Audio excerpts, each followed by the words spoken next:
Gravando, senhor presidente. Obrigado.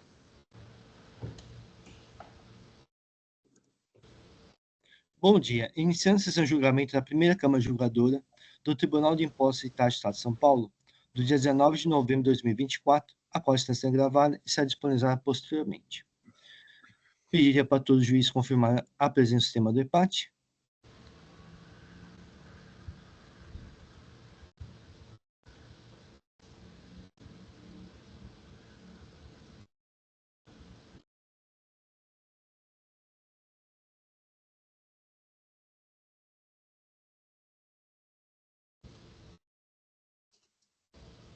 Todos os juízes já confirmaram a presença do sistema do EPAT. Eu vou iniciar a sessão no sistema.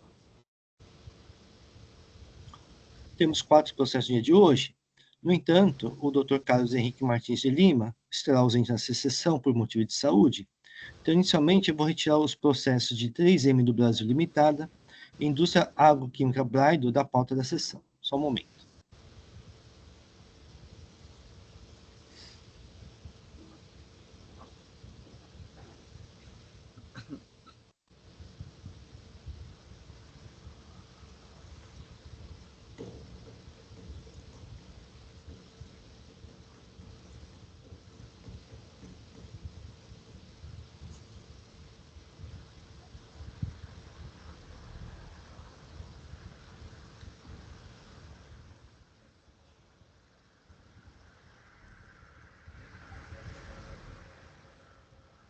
Muito bem, vamos começar os trabalhos com os processos em que há pedido de sustentação oral e o patrão está presente.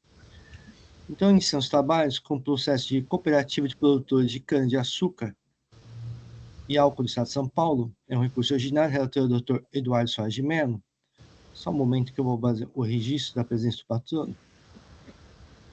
E, presidente, se puder permitir a edição do voto, eu agradeço. Só um momentinho.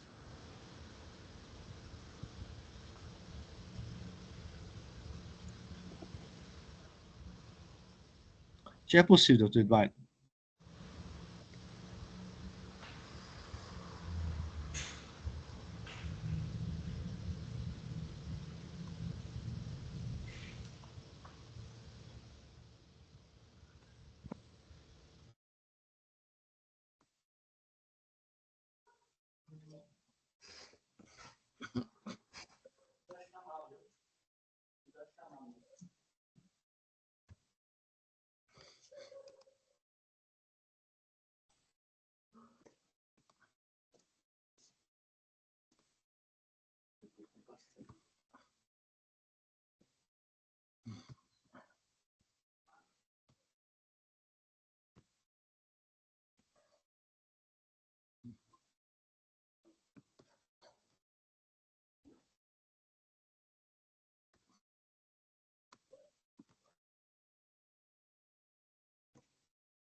Acho que já foi possível, doutor Eduardo.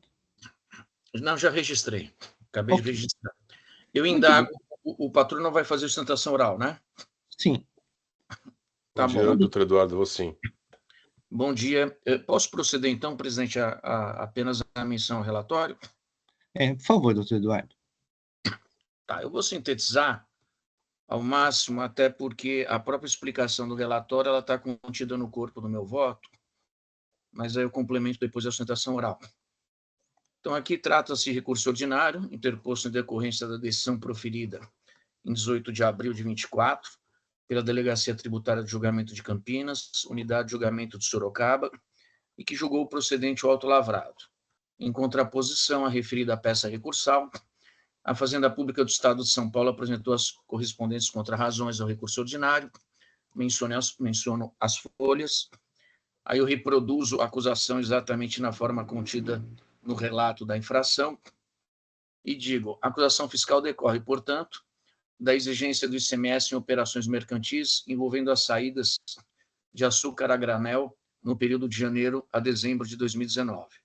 No sentir do trabalho fiscal, a hora recorrente não teria comprovado a exportação de parte das quantidades de açúcar, cristal e outros, a granel, e tampouco o recolhimento do ICMS em comento após o prazo de 130 dias previsto no artigo 445, inciso 1 do Regulamento do Semestre de São Paulo. Em outros termos, não teria explicado a divergência entre as quantidades indicadas em específicas notas fiscais e aquelas informadas na correspondente averbação nas operações realizadas. Remessa de mercadoria adquirida de terceiros, com um fim específico de exportação, e remessa de mercadorias adquiridas ou recebidas de terceiros para a formação de lote de exportação, o que demandou a exigência fiscal, recolhimento do CMS. O agente fiscal de rendas competente igualmente constatou a falta de averbação referente a algumas notas fiscais eletrônicas emitidas pela recorrente. Então, esse é o relatório, fique o patrono à vontade para a sustentação oral.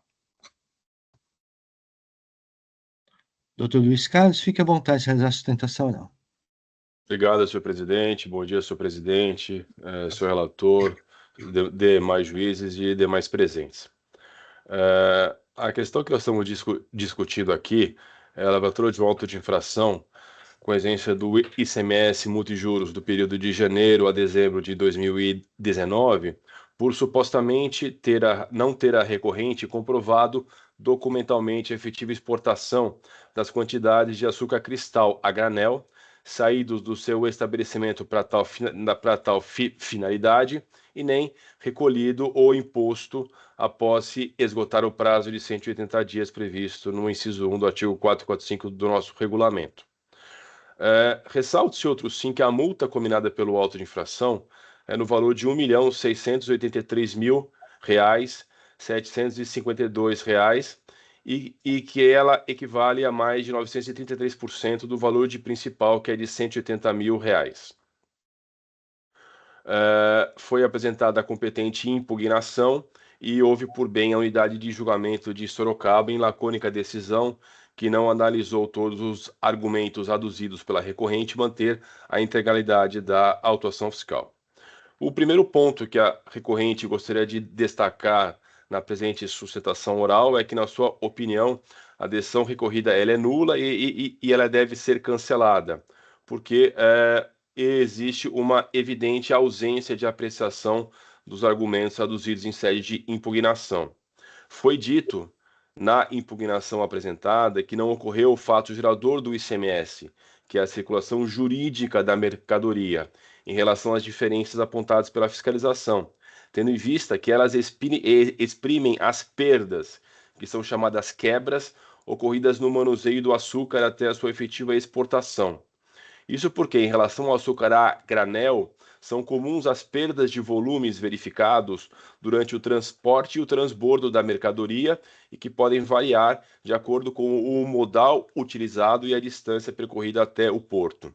Além disso, foi dito também que a legislação aduaneira ela admite uma perda de até 1% das mercadorias a granel em conferência física nos despachos aduaneiros, exatamente como se deu no caso concreto, sem que isso acarrete a exigência de tributos federais. Em outras palavras, as quebras de açúcar elas não representam a efetiva circulação de mercadoria passível de ser onerada pelo ICMS, o que foi corroborado inclusive por precedentes do STJ, do TJ de São Paulo e do TJ de Minas Gerais. Entretanto, a decisão recorrida ela teceu breves comentários absolutamente superficiais a respeito dessas questões, sem, entretanto, enfrentar efetivamente essa questão e demonstrar o motivo pelo qual, na sua opinião, as quebras de mercadoria seriam passíveis de oneração pelo ICMS. Como se sabe, o artigo 12 da nossa Lei Complementar 939 de 2009 determina que a ausência da devida fundamentação em seus elementos de fato e de direito implica a nulidade absoluta da decisão desfavorável ao contribuinte. Esse dispositivo ele também se coaduna com ditames constitucionais, o artigo 93, inciso 10 da nossa Constituição, e também infraconstitucionais, artigos 2º e 38 da Lei Paulista 13.457 de 2009, a respeito da necessária motivação que deve acompanhar as decisões judiciais e, no caso, administrativas ou administrativo-tributárias. Não havendo motivação suficiente, a decisão do contencioso administrativo é fulminada de nulidade. Não é por outra razão que a Câmara Superior desse egrégio Tite tem jurisprudência pacificada no sentido de serem nulos, por preterição ao contraditório e ampla defesa, os julgados que deixam de apreciar argumentos recursais. A aplicação do racional desses precedentes colacionados em sede de recurso ordinário ao caso concreto demanda a anulação da decisão recorrida com a determinação de que outra seja proferida com análise das questões devidamente suscitadas pela recorrente em sede de impugnação, tendo em vista que ela contém omissão insanável em suas razões de decidir, o que caracteriza a evidente violação ao contraditório e à ampla defesa. De outro lado, se assim não se entender, da mesma forma, no mérito, melhor sorte não assiste à fazenda pública. Por quê? Porque no caso concreto, não houve a ocorrência do fato gerador do ICMS. As quebras de açúcar, de mercadoria, o açúcar a granel, elas não representam circulação da mercadoria passível de ser onerada pelo ICMS. Como se sabe, a jurisprudência do STF tem reiteradamente afastado a exigência do imposto estadual em relação às movimentações físicas ou não que não caracterizam a efetiva circulação de mercadoria. É o que sucedeu, por exemplo, nos casos de remessa a título de comodato, que é a súmula número 537, e mais recentemente na análise da questão da remessa de bens de um estabelecimento para o outro da mesma pessoa jurídica, que é o tema 1099 de repercussão geral e a famosa ADC 49. O racional das premissas firmadas nos citados julgamentos do STF se aplica às hipóteses à análise, eis que não se pode falar em incidência do ICMS sobre as quebras de peso verificadas durante o transporte, transbordo e armazenagem da mercadoria, açúcar, mesmo quando destinadas à exportação. Nessa hipótese, não há circulação jurídica da mercadoria, ou seja, inserida no ciclo comercial com o intuito de lucro, ato de mercancia, mas efetiva perda do açúcar em decorrência do seu manuseio. Não houve circulação da mercadoria em relação às diferenças apontadas pela fiscalização nas notas fiscais destinadas à exportação, tendo em vista que elas exprimem as perdas que o mercado denomina de quebras ocorridas no manuseio do açúcar até a sua efetiva exportação, o que vem sendo alegado pela recorrente desde o processo de fiscalização. Quero ressaltar de novo que a legislação aduaneira, mais precisamente o artigo 66 da Lei 10.833 de 2003, ela admite perda de até 1% apurada em conferência física nos despachos aduaneiros de mercadorias a granel, exatamente como se deu no caso concreto, sem que isso acarrete a exigência de tributos. Não se quer aqui aplicar legislação federal no auto de infração lavrado pela Secretaria da Fazenda do Estado de São Paulo, mas apenas demonstrar que a legislação federal ela já admite que esse tipo de evento ele não tem repercussão tributária.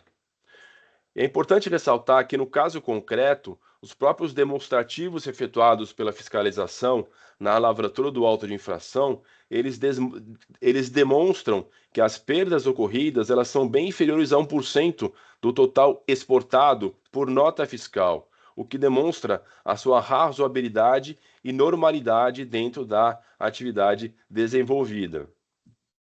Nesse sentido, de novo, os precedentes citados nas peças manuseadas pela recorrente do STJ, do Tribunal de Justiça de São Paulo e também do Tribunal de Justiça de Minas Gerais, que reconhecem que as perdas verificadas na produção e no transporte a granel de produtos da indústria de cana são normais e não têm repercussão tributária, exatamente por não exprimirem grandeza passível de tributação, mas fenômeno decorrente da própria natureza de tais produtos. Esta patente, portanto, o descabimento da exigência do ICMS sobre as chamadas quebras de açúcar, sobretudo as chamadas quebras de peso, verificadas na cadeia de exportação, como no caso concreto, o que implica o integral cancelamento do auto de infração. E, por fim, a recorrente ela quer apenas manifestar o seu inconformismo com a multa lavrada pelo auto de infração e que tem evidente caráter confiscatório. Essa multa, ela foi calculada sobre 50% do valor da operação. Isso fez com que ela supere substancialmente o ICMS exigido pelo próprio auto de infração. Ela é quase 1000% maior do que o imposto exigido. O valor original do ICMS é de R$ 180.404,35, enquanto que a multa totalizou inaceitáveis R$ 1.683.752. Como se sabe, a jurisprudência tranquila dos nossos tribunais superiores é que a multa não pode ultrapassar o valor do imposto exigido sob pena de violação ao artigo 150, inciso 4 da Constituição, que trata da vedação ao confisco. Se tanto não bastasse, recentemente, no último dia 3 de outubro de 2024, por unanimidade, o plenário do STF decidiu que as multas aplicadas pela Receita Federal em casos de sonegação, fraude ou conluio devem se limitar a 100% da dívida tributária, sendo possível apenas que o valor chegue a 150% da dívida em caso de reincidência. É o RE 736090, tema de repercussão geral 863, relatoria do ministro Dias Toffoli. A decisão terá efeitos retroativos à edição da Lei 14.689 de 2023 e será aplicável a todos os entes federativos, até que o Congresso Nacional aprove uma lei complementar que regulamente o tema em todo o país. Ora, se assim deve ser os casos da efetiva constatação de sonegação, fraude ou conluio, a exigência cumulativa de imposto, com maior razão, há de ser nos casos em que ausentes esses agravantes, como no caso concreto em que nenhum desses vícios do ato jurídico foi sequer suscitado. O tema ora suscitado não implica juízo de constitucionalidade de lei, o que sabidamente não é de competência dos órgãos julgadores administrativos. Trata-se apenas de juízo de conformidade, mais precisamente de interpretação da legislação em face da reiterada jurisprudência do STF sobre determinado assunto. Deste modo, quando menos, entende a recorrente que a penalidade deve ser reduzida a 100% do valor do imposto exigido e que porventura venha a ser mantido. Por todo exposto, pede e espera a recorrente seja conhecido e provido o presente recurso para o fim de ser anulada a decisão ora recorrida ou ainda integralmente cancelado o auto de infração impugnado como medida de direito e de justiça. Basicamente era isso que eu tinha para falar sobre o caso em referência e fico à disposição dos senhores para tirar qualquer dúvida de fato que se faça necessária. Obrigado. Agradeço a todos. Doutor Eduardo. Oi, desculpe, presidente. Eu agradeço a manifestação do patrono. Vou proceder à leitura, continuação da leitura do meu voto. Em suas peças de defesa, a recorrente sustenta a diferença entre as quantidades informadas no evento de averbação e nas notas fiscais de saída em face da perda física, quebra, do açúcar no transporte e na descarga para armazém ou terminal com objetivo de exportação. Pondera que não bastasse a aludida perda importar em quantidade inferior àquela considerada natural pela legislação aduaneira, 1% do total remetido para exportação, em razão da natureza do produto comercializado, sequer restar configurada a materialidade do ICMS, fato imponível do imposto estadual, pela inexistência de circulação jurídica das mercadorias. Acrescenta que seria ilógica a exigência fazendária, uma vez que nem mesmo haveria o gravame tributário, reconhecido pelo próprio fisco paulista, em decorrência da assegurada imunidade tributária. No que atina às operações mercantis, em que o trabalho fiscal aponta a ausência do evento de averbação relativa a determinadas notas, a recorrente explica a existência de divergências em algumas das suas informações no momento do preenchimento da Declaração Única de Exportação, bem como cancelamento e substituição por outros documentos, notas fiscais, relacionadas a mercadorias realmente exportadas. A recorrente ainda se insurge em relação ao auto lavrado em virtude, 1. do alegado caráter confiscatório da penalidade aplicada, montante equivalente a 933% do valor do imposto cobrado. E 2, da forma de cálculo da multa por considerar o valor das operações acrescido dos juros de mora, com aplicação do percentual de 50% referente à multa. Além disso, pleiteia a conversão do julgamento em diligência para exame das provas apresentadas e que demonstrariam a regularidade das operações mercantis. Cobra relevo, no presente momento, a insurgência da recorrente quanto ao julgado monocrático, pela alegada omissão quanto a argumentos fundamentais trazidos ao processo desde a apresentação da defesa. De acordo com a recorrente, o vício insanável que macula a decisão recorrida e que, portanto, demanda sua nulidade e novo julgado na instância quo, decorre da ausência de manifestação quanto à alegação de que, em razão das mencionadas perdas físicas, quebras, do produto no trâmite para exportação, manuseio do açúcar no transporte com transbordo, não ocorreu fato gerador do ICMS, circulação jurídica de mercadoria, nas diferenças apontadas pela fiscalização. Afirma que a decisão recorrida silenciou acerca da existência de legislação aduaneira, Lei 10.833 de 2003, que admite perda até o limite de 1%, apurada em conferência física nos despachos aduaneiros de mercadorias a granel, sem implicações fiscais, sendo que, no caso vertente, as quebras foram inferiores a 1% do total exportado.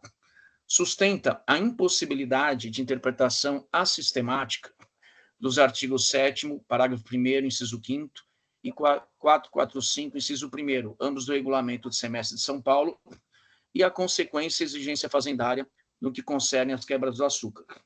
Em decorrência do silêncio da decisão recorrida, pleiteia sua nulidade com esteio no artigo 12 da Lei Complementar Paulista 939 de 2009 e que requer motivação, exposição das razões de decidir do julgado em consonância com os princípios jurídicos, do contraditório e da ampla defesa.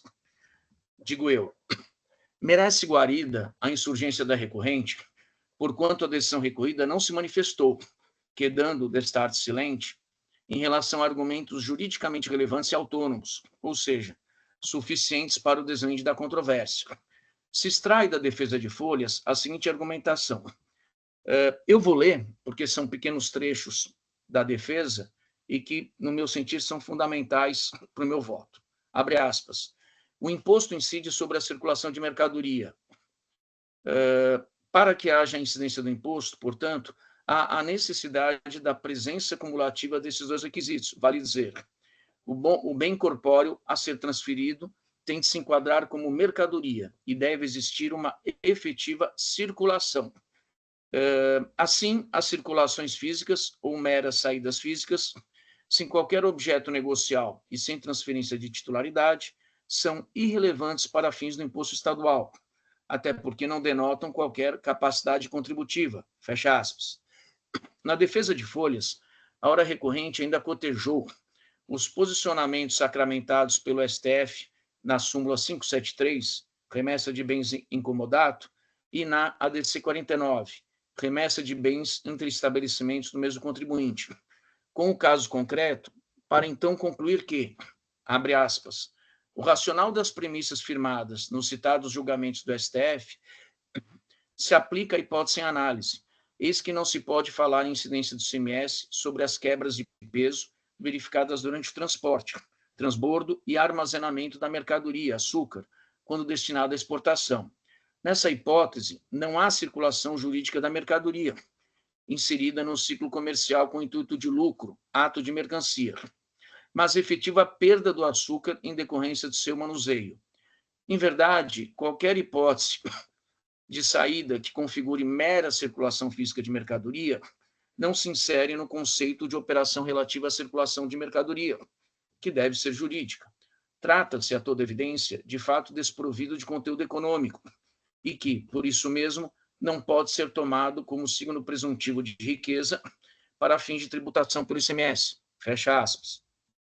Como se não bastasse, dessume da defesa assertiva, com base, inclusive, em decisões do STJ e dos Tribunais de Justiça de São Paulo e Minas Gerais, que as perdas físicas na produção e no transporte a granel de produtos da indústria da cana são normais e não trazem implicações fiscais, além da circunstância de que, 1. Legislação aduaneira, Lei 10.833 de 2003, admite perda até o limite de 1%, apurada em conferência física nos despachos aduaneiros de mercadorias a granel, e que, 2. O ano calendário de 2019 revelou perda significativa inferior, na hipótese correspondente a 0,01% do total exportado, aquela permitida pela legislação aduaneira, sem consequências no âmbito tributário. Para que não remaneçam dúvidas, reproduzo o ponto específico da defesa. Vou ler rapidamente esse ponto. Aliás, a legislação aduaneira admite perda até o limite de 1% apurado em conferência física, nos despachos, exatamente no que se deu no caso concreto, sem que isso acarrete a exigência dos tributos. E aí a defesa ela cita o artigo 66 da referida norma. Ressalte-se outro sim, que conforme o próprio demonstrativo efetuado pela fiscalização na lavratura do auto, demonstrativo auxiliar, relação de item das notas, exportação não comprovadas, folha 7 a 16, as perdas ocorridas no caso concreto são bem inferiores a 1% do total exportado, o que demonstra sua razoabilidade e normalidade dentro da atividade desenvolvida. Os valores glosados demonstram tratar-se de perda mínima de mercadoria em 2019, cerca de 0,01%, em comparação com o total comercializado, sabidamente uma das maiores vendedoras de açúcar e álcool do mundo, conforme admitido pela legislação que regula o tema. Fecha aspas. Em que pesem os aludidos argumentos jurídicos e que, no meu sentir, são decisivos para o deslinde da controvérsia, não houve a devida prestação jurisdicional na decisão recorrida. O julgador singular da Tavênia ignorou, deixando assim de emitir necessário juízo de valor, as ponderações contidas na defesa, consubstanciadas, 1. Na inocorrência do fato impunível do ICMS, pela inexistência de circulação jurídica, ou, se preferir, em virtude da não constatação de transmissão de titularidade com mutação patrimonial nas perdas físicas do açúcar remetidos para exportação. 2. Na permissão da Lei 10.833 de 2003, quanto à perda de até 1% do produto no transporte para exportação, sem implicações fiscais. E 3. Na perda do produto destinado à exportação, no correspondente a apenas 0,01% do total efetivamente endereçado ao exterior no ano calendário de 2019. Inquestionável a omissão da decisão recorrida, uma vez que silencia, deixando de descer qualquer comentário, qualquer posicionamento, acerca da afirmação da defesa de folhas, da imprescindibilidade da circulação jurídica de mercadorias, com a consequente transmissão de titularidade para a configuração do fato impunível do ICMS, o que a recorrente afirma não ter sido constatada no caso concreto com as mencionadas perdas, quebras do produto. Aqui eu faço só uma observação para não remanescer qualquer dúvida. Na decisão, só é dito pelo juízo singular que houve circulação de acordo com o regulamento do ICMS. Ela não fala da circulação jurídica, da mutação patrimonial, quer dizer, de toda essa argumentação expendida na defesa e no recurso ordinário. Continuo meu voto. Igualmente, não há qualquer manifestação do julgador singular no que atina à existência da Lei 10.833 de 2003, como se apenas a Lei 6374 de 89 e o consequente Decreto Paulista 45.420 de 2000, o Regulamento do Semestre de São Paulo, integrassem o ordenamento jurídico. A incapacidade de exame parcial do ordenamento jurídico, ignorando a legislação aduaneira, como depreende da decisão recorrida, resultou na afirmação da hora recorrente quanto à impropriedade da interpretação, entre aspas, assistemática da legislação. Finalmente, o decisum recorrido faz menoscabo da importante informação de que no ano calendário de 2019, a perda do produto destinado à exportação consistiu tão somente em 0,01% do total realmente destinado a país estrangeiro. Data máxima vênia, em que pese meu respeito ao trabalho do julgador singular, tenho para mim que a decisão recorrida foi omissa, deixando de se manifestar expressamente, como deveria, sobre pontos juridicamente relevantes trazidos ao processo, o que não pode ser admitido. Entendo, portanto, que tal fato eiva de nulidade o deciso. A omissão da decisão recorrida implica em violação de preceitos normativos incertos no artigo 12 da Lei Complementar Paulista 939 de 2003, lei que institui o Código de Direitos, Garantias e Obrigações do Contribuinte no Estado de São Paulo, e no artigo 38 da Lei Estadual 13457 de 2009. Aí eu reproduzo esses dispositivos legais e continuo. Tecidas essas considerações, faz-se necessário o retorno do processo à instância quo para que o juízo singular se manifeste sobre a questão em comento. Em face do exposto, omissão da decisão recorrida, há que ser reconhecida a nulidade da decisão à quo, determinando desta arte o retorno da auto-infração à primeira instância para que se proceda a novo julgamento, desta vez com a devida prestação jurisdicional, ou seja, com a necessária análise especificada no presente voto.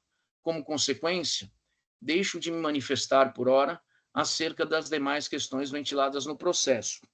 É assim como voto, presidente. Agradeço, doutor Eduardo. O voto já está registrado, o processo está em discussão. Eu vou acompanhar o doutor Eduardo. Muito bem. Presidente, eu Sim. acompanho também o voto do doutor Eduardo. Parabéns. Só uma questão de um fino reparo aqui, na citação da Lei 939, no meio do voto, o doutor colocou 939 de 2009, e é só acertar o ano, de 2003. No meio do voto, em decorrência do silêncio da decisão recorrida, pleiteia a sua nulidade, com esteio o artigo 12 da Lei Complementar Paulista 939/09, e é 03, e lá no final também, esse mesmo reparo no ano lá, quando o senhor cita a legislação, que é 03. Só isso. Perfeito. No mais, eu acompanho. Parabéns. Bem colocado, doutor Alberto. Posso só fazer essas correções, presidente? Sim, já está habilitado, é possível fazer a correção. Obrigado.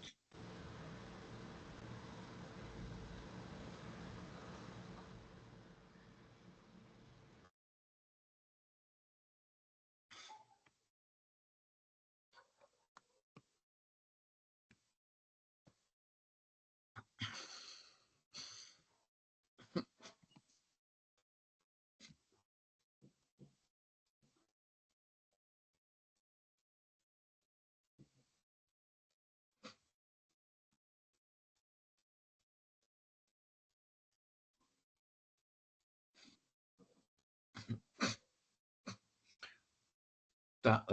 Doutor Alberto? Estão me ouvindo?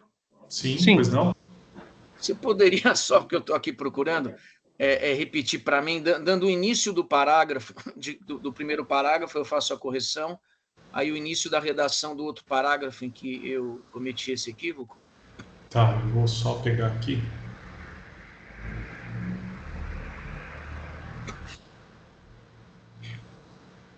Eu estou procurando, mas se você encontrar daí... Não, eu sei, é complicado mesmo, né?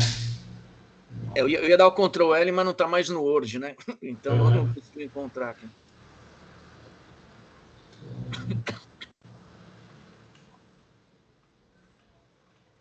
Vamos lá no seu voto, no parágrafo, deixa eu ver, 1, 2, passando a ementa da tipificação, né? Tá. 1, 2, depois da capitulação, tá? 1, 2, 3, 4, 5, 6, 7, 8, 9, 10, 11, 12. No 12º parágrafo. Tá, como é que começa a redação? Em decorrência do silêncio da decisão recorrida, pleiteia sua nulidade, com o esteio no artigo 12 da Lei Complementar Paulista. Aí acerta o ano, que é de 2003. Ótimo, aqui eu já mexi. E lá no final, na Lei Complementar 939/00 é 03.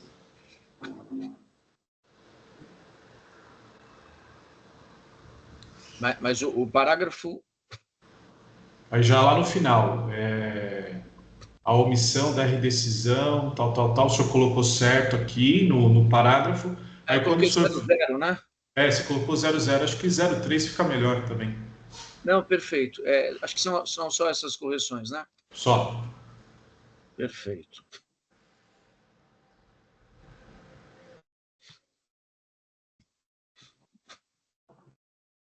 Obrigado, doutor Alberto. Presidente, editado o voto. Ok, obrigado, doutor Eduardo. Não havendo mais inscritos.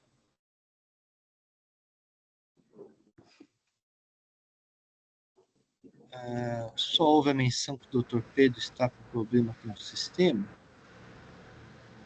Está tudo bem aqui, senhor presidente. Eu concordo com o voto pela anulação. Obrigado. Tá bom. Ok, não havendo mais inscritos, vou encerrar os debates. Vou ficar uma hora de presença.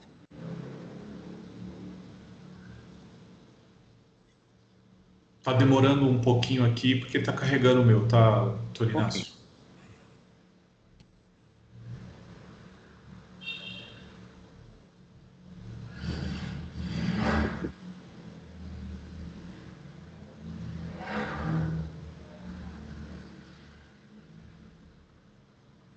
Vou iniciar a votação.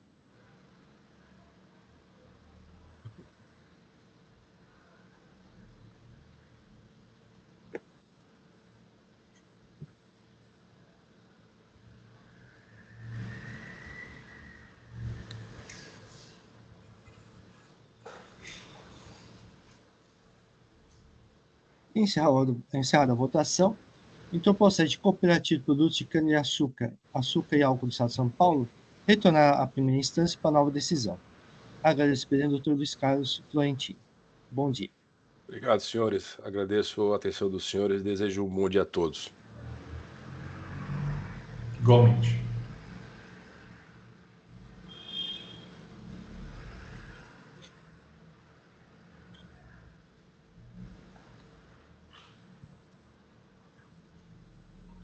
Passar para o processo de R5, distribuidora e representação de empresa ortopédica limitada.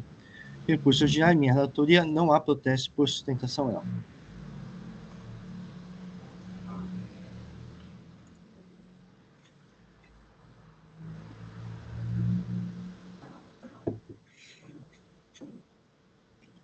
Muito bem, é um recurso ordinário, contribuição por PDTJ3, que julgou procedente o AIM. São 3 acusações fiscais: deixar de pagar ICMS por emissão de notas fiscais eletrônicas referentes a operações tributadas. As notas fiscais eletrônicas foram utilizadas para cobertar-se de mercadorias com isenção que não foram destinadas a hospitais públicos ou Santa Casas, em desacordo com o disposto no parágrafo 4º, artigo 14 do anexo 1 do regulamento. Segunda acusação, deixar de pagar o ICMS por emissão de notas fiscais eletrônicas referentes a operações tributadas como não tributadas. As notas fiscais foram utilizadas para cobertar-se de mercadorias com isenção que não foram destinadas aos hospitais públicos Santa Casa, em desacordo com o disposto no parágrafo 4º, artigo 14 do anexo 1 do regulamento, vigente à época das operações, cujo NCM estão listados no artigo 16 do anexo 1 do regulamento. Terceira e última acusação fiscal, deixar de pagar ICMS por emissão de notas fiscais eletrônicas, referente a operações tributadas como não tributadas. Essas notas fiscais foram utilizadas para cobertar saídas com base de cálculo reduzida, mas mercadorias nada escritas não se enquadram na isenção parcial prevista à época no artigo 16 do anexo 1 do regulamento. A decisão primeira instância julgou procedente o AIM. Inconforme à decisão primeira instância, o contribuinte interpôs recurso ordinário. A outra representação fiscal manifestou-se pelo não provimento do recurso ordinário. Esse relatório, vou passar ao voto. No tocante ao item 1 do AIM, em seu recurso ordinário, a autuada não se insurge contra a acusação de que as saídas de mercadorias não foram destinadas a hospitais públicos ou Santa Casa, ou seja, em desacordo com o disposto para o 4º, artigo 14 do anexo do regulamento, vigente à época das operações. Assim, as referidas saídas de mercadorias devem ser tributadas pelo imposto, como prevê o artigo 1º, inciso 1 da Lei 674. De todas as operações listadas demonstrativo de folhas 10 a 11, a recorrente apenas se insurge contra as notas fiscais 2461 e 2502. Diz o seguinte: as notas fiscais 2461, emitida pela Balmer S.A., e a nota fiscal 2502, emitida para Setor Med, Indústria e Comércio e Equipamentos Médicos Limitada, que se trata de remessa para a troca. Tal alegação não socorre à recorrente, uma vez que as remessas para a troca são operações tributadas pelo imposto. O artigo 2º, inciso 1 da 674, estabelece que ocorre fato gerador do imposto na saída de mercadoria a qualquer título.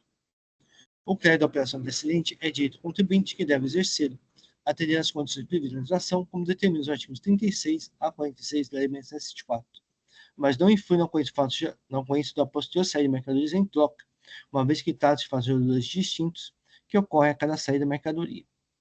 Então, destaque manter integralmente o item 1 do AIM. Relativamente ao item 2 do AIM, passo a expor meu entendimento. Quanto à nota fiscal 2009, de fato, o produto fio liso de Kirchner 90211020 está previsto no item 141, pau, 5º anexo no regulamento. No entanto, o destinatário de Sociedade Campineira de Educação e Instrução não é um hospital público federal, estadual ou municipal, e nem Santa Casa, como condicionava o pau 4º anexo no regulamento à época das operações, razão pela qual não é aplicável a isenção prevista na referida norma. Em relação aos notas fiscais tais e quais, a regulante alega que, com relação ao demonstrativo 2, as notas fiscais números tais e quais, ou seja, as notas fiscais emitidas com CFOP 5949, simples remessa para a Sociedade Campeã de Educação, estariam isentos conforme o artigo 14, devido a todos os itens das respectivas notas estarem enquadrados nesse artigo, nos itens 97, 113 e 194, conforme descrito no demonstrativo 3. Como exposto, o destinatário Sociedade Campeã de Educação e Instrução não é hospital público federal, estadual ou municipal, e nem Santa Casa, como condicionava o pau 4º, anexo 1 do regulamento à época das operações, razão pela qual não é aplicável a isenção prevista na referida norma. De acordo com o FIS, seria aplicável o benefício no artigo 16 da anexo 1 do regulamento.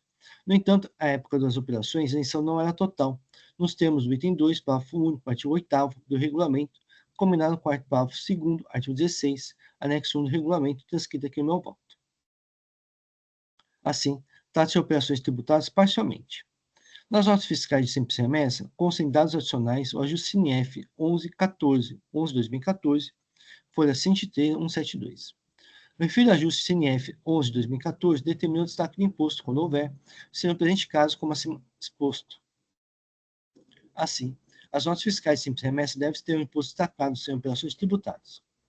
Quanto à nota fiscal 2478, trata de operações de devolução de produtos, assim ocorrendo a saída de mercadorias, ocorre a faixa geral do imposto, como já exposto, e não havendo essa isenção parcial, deve ser tributada a operação. Então, destaque mantém integralmente o item 2 do AIM. Quanto ao item 3 do AIM, não há insurgência no recurso ordinário e a autuada reconhece que emitiu notas fiscais com isenção prevista no artigo 14, anexo no regulamento, a empresas privadas, ou seja, sem cumprimento da condição do parágrafo 4º, anexo 1 do regulamento, já citado nesse voto. Diz o seguinte, o contribuinte, reconhecendo que esses direitos estão elencados no artigo 14, porém foi vendido e emitido remessa para empresas privadas. Destaque mantém integralmente o item 3 do AIM. Então, pelo exposto, conheço o nego do meu recurso ordinário. Só um momento que eu vou fazer uma pequena correção de digitação.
Muito bem, o voto está registrado, o processo está em discussão.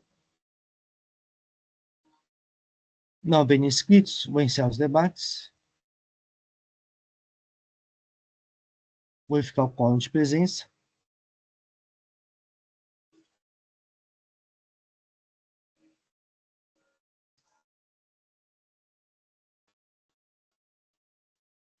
Vou iniciar a votação.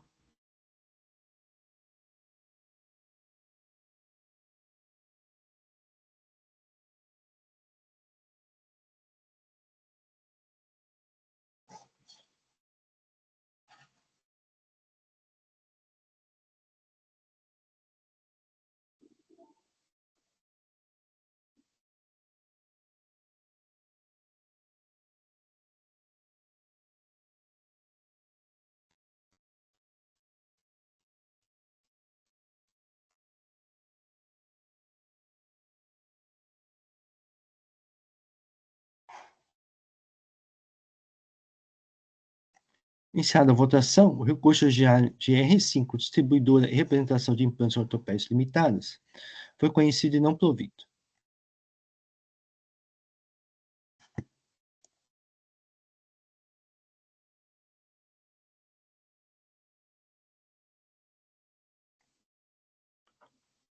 Muito bem, com isso encerramos os processos de hoje. Então podemos encerrar a sessão de julgamento dessa primeira Câmara Julgadora do Tribunal de Impostos e Taxas do Estado de São Paulo, do dia 19 de novembro de 2024. Agradeço a presença de todos e pediria para o Jailson encerrar a gravação.